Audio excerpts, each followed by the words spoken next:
1년 12달을 4계절로 나누면 한 계절당 3개월이 들어가죠.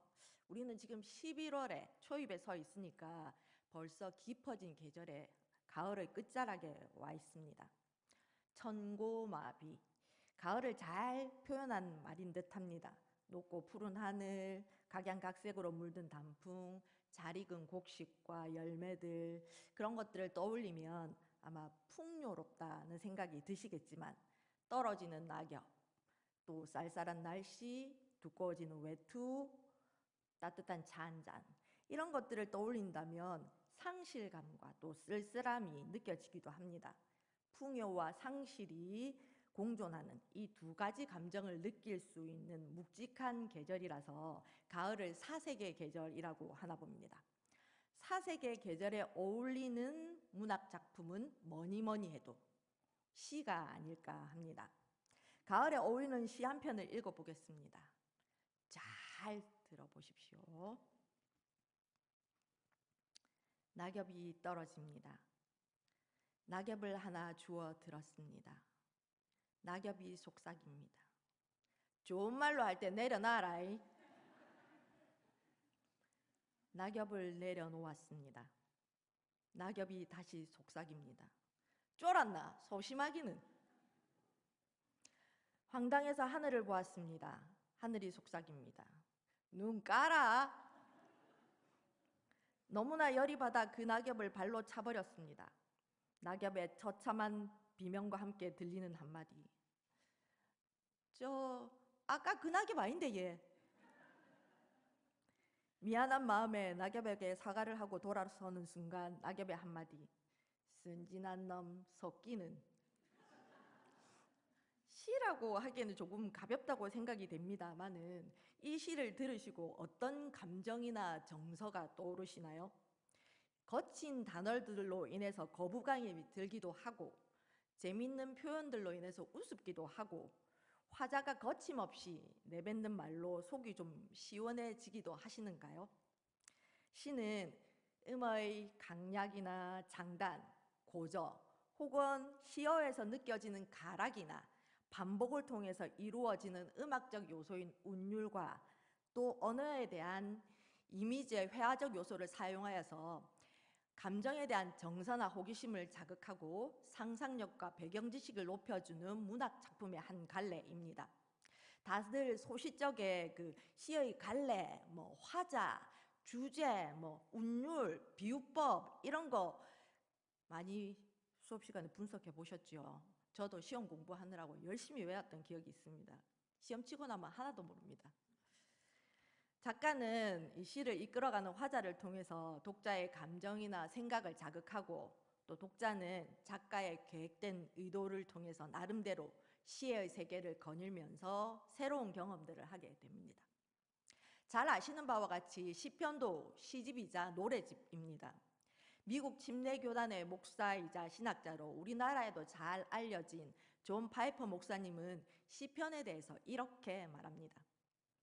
초대교회에서는 아직은 미숙하고 부족하고 불완전한 생각과 감정을 가진 새롭게 거듭난 새 신자들에게 올바른 생각과 경건한 마음을 지속적으로 추구하게 하려는 방법 중 하나로 시편에 깊이 몰입하게 했다. 시편은 신약에 가장 많이 인용된 구약 성경으로 예수님의 가르침과 사도들의 가르침과 더불어 초대교회 신자들의 생각과 감정을 형성하는 데 큰 영향을 미쳤다. 우리의 생각과 감정을 빚는 힘이 시편이 가진 힘이다. 시편 안에는 아주 다양한 정서가 들어 있습니다. 외로움, 슬픔, 후회, 통회, 낙심, 불안, 수치, 두려움, 근심, 상심, 고통 등의 부정적인 감정이나 정서뿐만 아니라 사랑, 기쁨, 즐거움, 반가움, 바람, 열심, 환희, 감사, 평안, 소망, 확신, 감탄, 또 경외, 경탄 이런 긍정적인 감정과 정서도 포함되어 있습니다. 그야말로 인생들이 느끼는 희노애락의 감정과 정서가 다 들어 있습니다. 시편은 또한 하나님의 말씀이기도 하지요. 그런데 하나님께서는 왜 우리의 감정과 정서를 빚는 시와 노래를 우리에게 하나님의 말씀으로 주신 걸까요? 물론 성경이 다 그런 것은 아니지만 다른 성경들처럼 줄글로 너희는 이렇게 해라, 저렇게 해야 한다로 말씀하시거나 명령하셨다면 성경을 읽는 우리도 그렇구나 고개를 끄덕이며 받아들이고 말씀 그대로 따르면 되는데 말이죠. 하나님께서는 우리가 감정과 정서에 민감하게 반응하는 존재로 만드셨습니다. 우리 속의 감정과 정서가 하나님의 말씀을 만날 때 하나님의 영광을 보는 더 큰 깨달음으로 우리를 인도하게 됩니다. 우리에게 시와 노래로 하나님의 말씀을 주신 것은 아마도 시와 노래가 하나님의 말씀인 진리에 어울리는 정서를 표현할 수 있기 때문이 아닌가 생각을 해봅니다. 저희가 찬양을 할 때 더 빠른 시간 안에 더 깊은 은혜로 들어가는 경험 다 해보셨지요? 우리는 하나님의 진리를 잘 표현하는 시적 정서를 통해서 감동을 받게 되고 이 감동 안에서 하나님께서 주시는 교훈을 발견하게 되고 교훈을 통해 더 깊은 하나님과의 교제로 발전해 나갈 수 있습니다. 이렇듯 하나님께서는 시편으로 우리의 생각과 감정을 빚으시고 우리를 하나님께로 더 가까이 나아가도록 우리의 믿음을 올바른 방향으로 이끌어 가십니다. 한 가문이 있습니다. 한때 교만함으로 다른 가문의 일부와 결탁하여 민족의 지도자에게 도전한 일로 땅이 갈라지고 불에 태워져서 죽임을 당한 일도 있었지만 그 반역에 가담하지 않은 자손들이 살아남았습니다.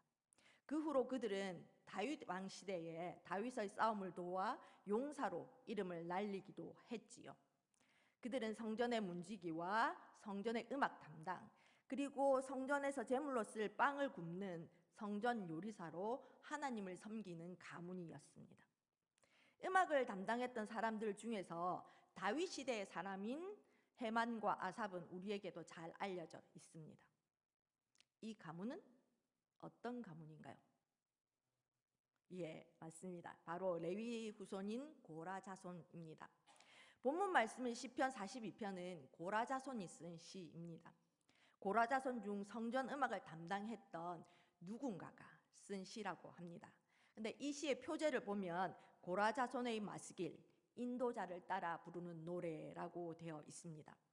역대하 20장 19절 말씀에서는 그핫 자손과 고라 자손에게 속한 레위 사람들은 서서 심히 큰 소리로 이스라엘 하나님 여호와를 찬송하니라 라고 말씀하고 있습니다.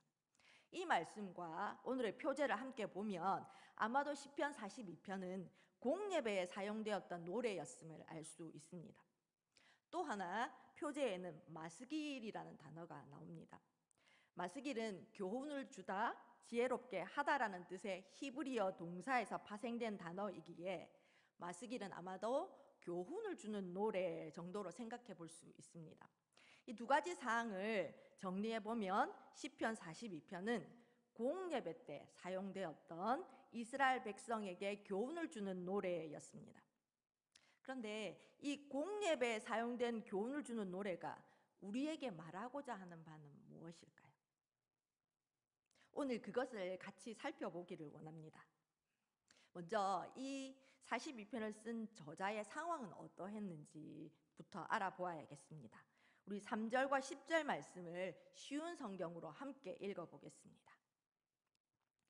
낮이면 낮마다, 밤이면 밤마다 내 눈물이 양식이 되었습니다. 사람들은 언제나 내게 말합니다. 너의 하나님이 어디 있지? 내 원수들의 비웃는 말을 들으면 내 뼈가 부서지듯 괴롭습니다. 원수들은 늘 이렇게 말합니다. 내 하나님이 어디 있지? 이 말씀을 보면 이 시편 기자는 아주 고통을 받는 상황에 처해 있는 것 같습니다. 주위에 있는 사람들이 하나님을 믿는 그를 조롱하고 비웃고 무시하고 괴롭히고 있습니다. 그는 조롱과 비웃음에 때문에 화도 나고 또 자기를 도와줄 사람이 아무도 없음에 실망도 하고 계속적인 괴로움에 두렵기도 하겠지요. 거기에 더해서 너의 하나님은 어디 있느냐는 말은 하나님은 없다. 더 나아가서 너희 하나님은 무능하다. 그러니 너는 하나님께 버림을 받았다. 뭐 이런 뜻이라서 더 견딜 수 없이 끔찍하고 잘못된 상황에 쌓여 있었나 봅니다. 이런 상황은 끝날 기미도 보이지 않아서 우울과 절망감에도 아마 짓눌려 있으리라 생각해 봅니다. 외적으로는 이런 상황에 있으니 내적으로는 어떨까요? 외적으로 힘든데 내적이 즐거울 수 있을까요? 기자의 내면도 한번 들여다보아야겠습니다. 후렴구처럼 보이는 5절과 11절 상반절 말씀을 보면 내 영혼아 내가 어찌하여 낙심하며 어찌하여 내 속에서 불안해하는가 라고 스스로에게 탄식을 쏟아내고 있습니다. 외적으로 고통스러운데 내면이 즐거울 리가 없지요. 저자의 내면은 그야말로 낙심과 불안입니다. 3절에서는 눈물이 주야로 음식이 되었다고 표현했고 7절에서는 모든 파도와 물결이 나를 휩쓸었다고 고백하고 있습니다. 그는 울부짖을 정도로 큰 상심에 빠져 있습니다. 외적으로는 원수의 압제에 시달리고 내적으로는 매우 불안한 상태입니다. 그야말로 좌불안석, 이러지도 저러지도 못하는 완전한 낙심의 상황에서 그는 어떻게 반응하고 있습니까? 그의 반응을 따라가 보면 우리가 낙심이라는 것을 직면했을 때 우리도 이 상황을 비추어서 우리에게 적용해 볼 수 있지 않을까 생각을 해봅니다. 이 기자의 첫 번째 반응은 허공에 흩어지는 의미 없는 내뱉음입니다. 우리 9절 말씀을 쉬운 성경으로 함께 읽어보겠습니다. 나는 나의 바위가 되시는 하나님께 외칩니다. 왜 나를 잊어버리셨습니까? 왜 내가 슬피 울면서 돌아다녀야 합니까? 왜 원수들 때문에 괴로워해야 합니까? 그는 어찌 이토록 힘든 상황에 처하게 되었는지 하나님께 따지듯이 묻습니다. 숨을 올려쉬고 내쉬면서 탄식을 합니다. 앞뒤 좌우 사방을 둘러봐도 그의 반석이었던 하나님은 계시지 않습니다. 하나님이 계신다 한들 나를 잊으신 듯합니다. 하나님이 계시고 나를 기억하신다면 나를 어떻게 이렇게 비참하게 버려두지는 않으실 텐데 말이죠. 어서 원수들을 패배시키고 압제해서 건져주셔야 나의 하나님이시지.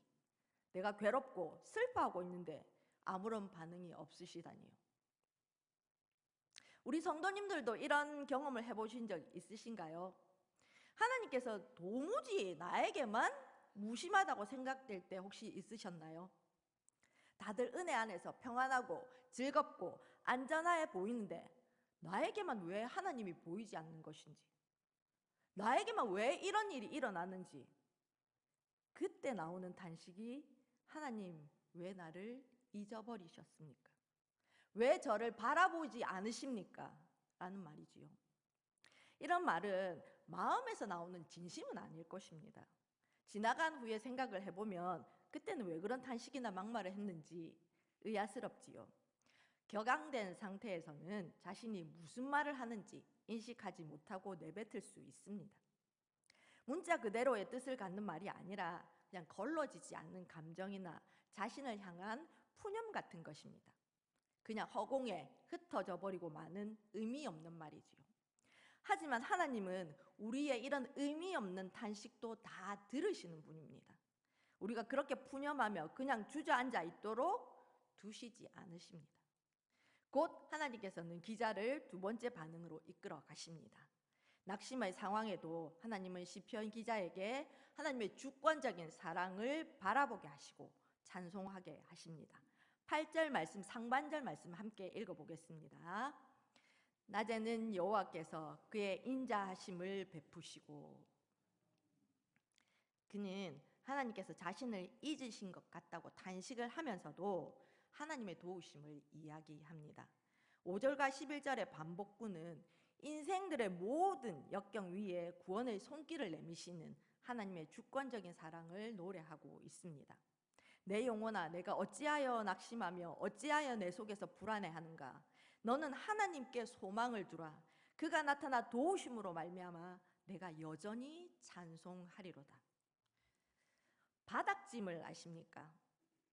바다 위를 떠다니는 배는 균형이 필수입니다. 배에 화물을 많이 실으면 배의 무게가 무거워져서 배의 중심이 해수면보다 내려가고, 또 화물을 빼내면 배의 무게가 가벼워져서 배는 물 위로 뜨게 됩니다. 근데 수면으로 너무 떠오르면 배는 중심을 잡기가 힘들고 원하는 방향으로 나아가기 힘들어집니다.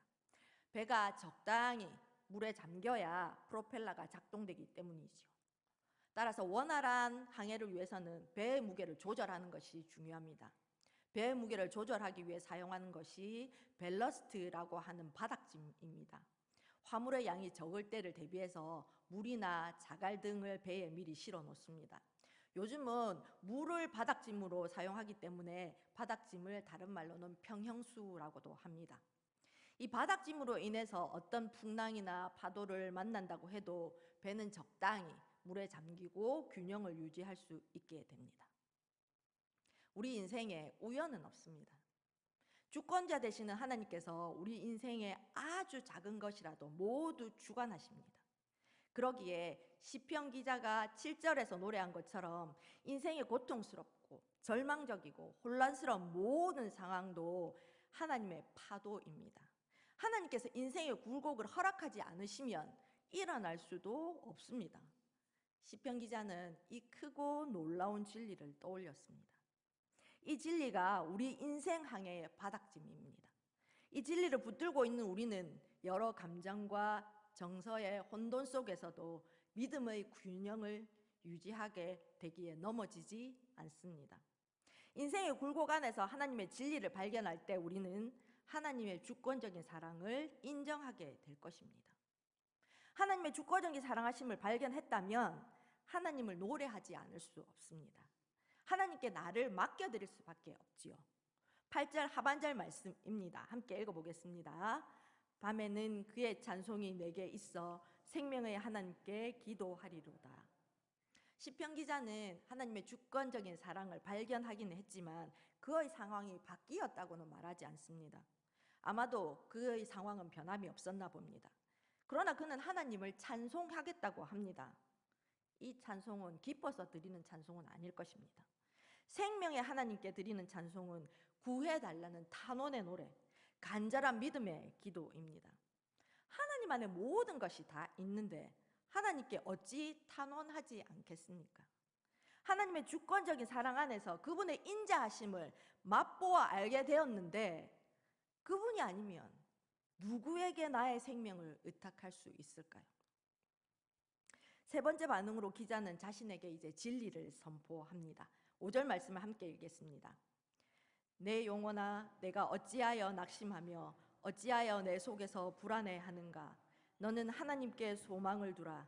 그가 나타나 도우심으로 말미암아 내가 여전히 찬송하리로다.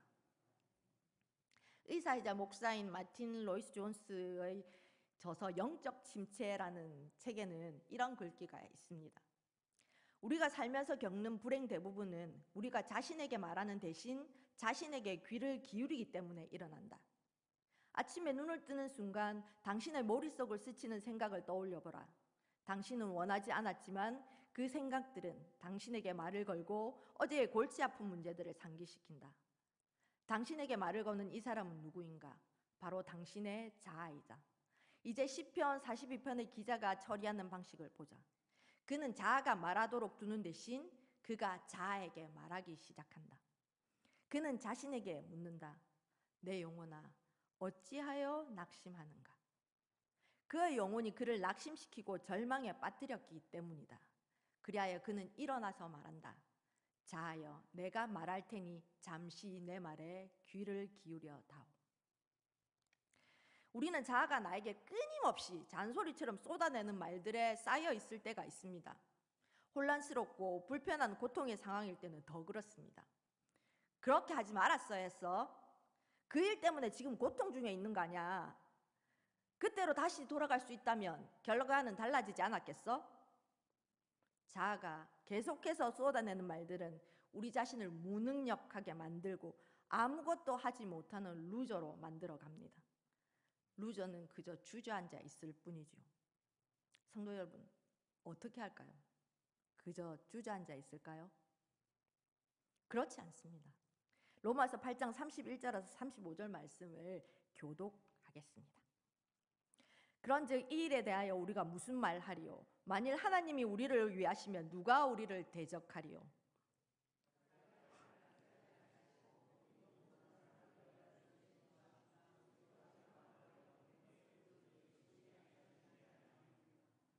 누가 능히 하나님께서 택하신 자들을 고발하리요? 의롭다 하신 이는 하나님이시니.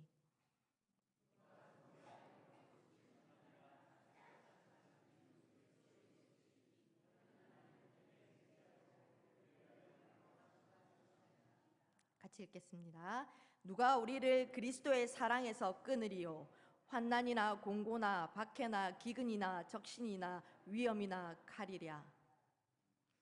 점점 루저가 되어간다고 느낄 때, 나를 위해 십자가에 죽으시고 부활하셔서 산 소망이 되신 예수 그리스도께서 나와 함께 하심을 나 스스로에게 선포하십시오.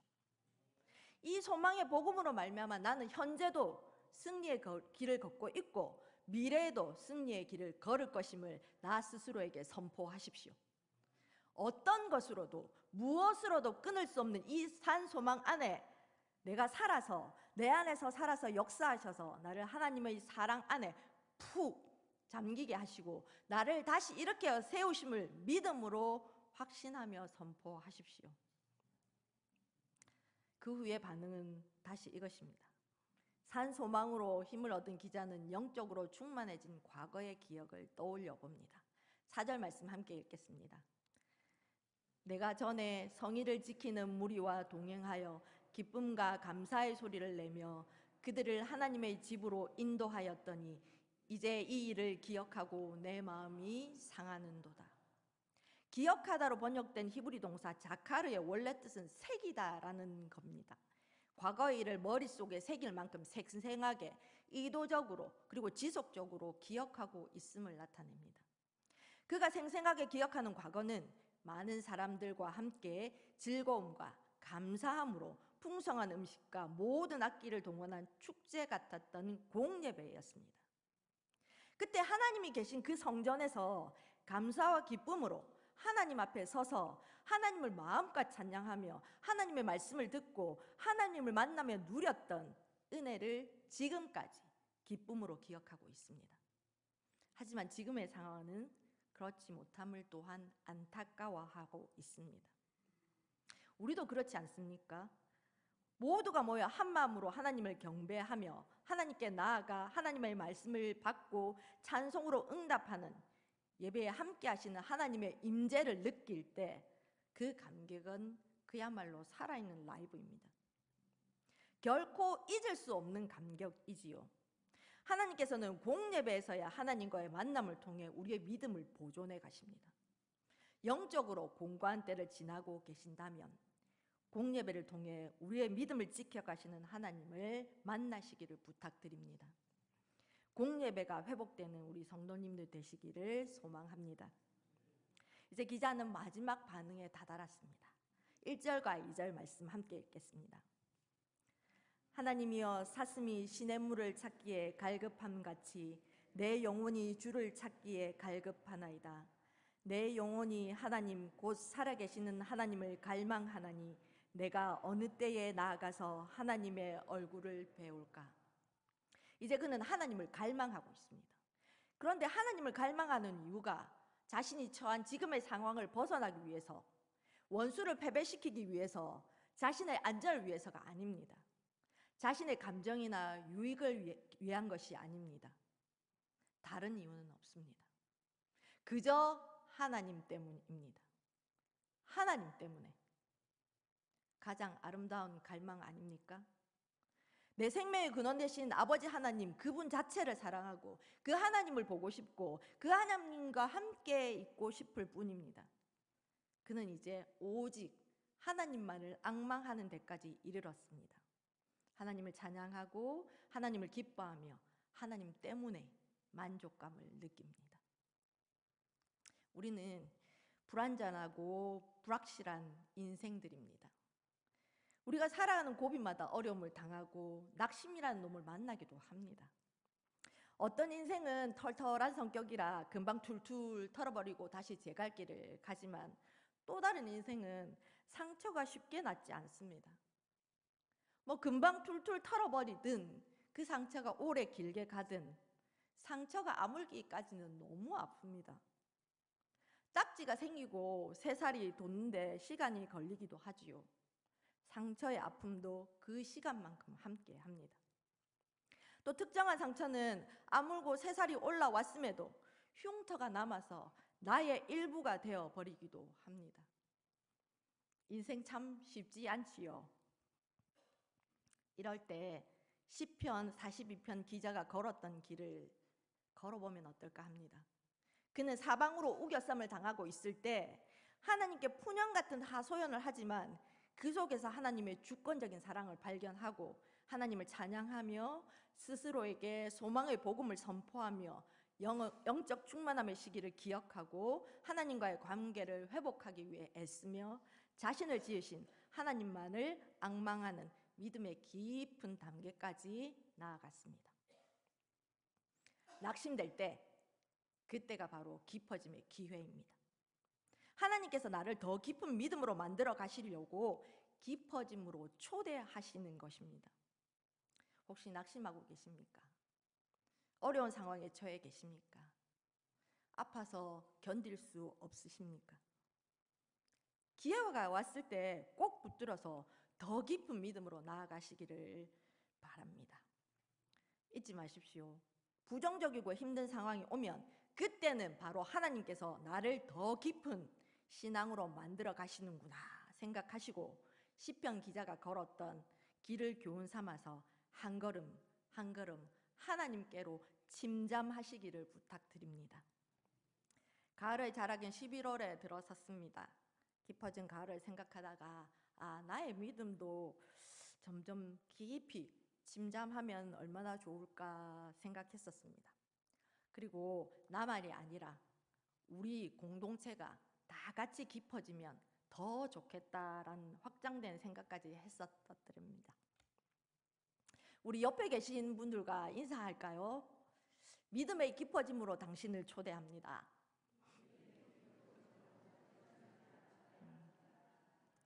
은혜의 깊어짐으로 당신을 초대합니다. 하나님과의 깊은 관계로 당신을 초대합니다.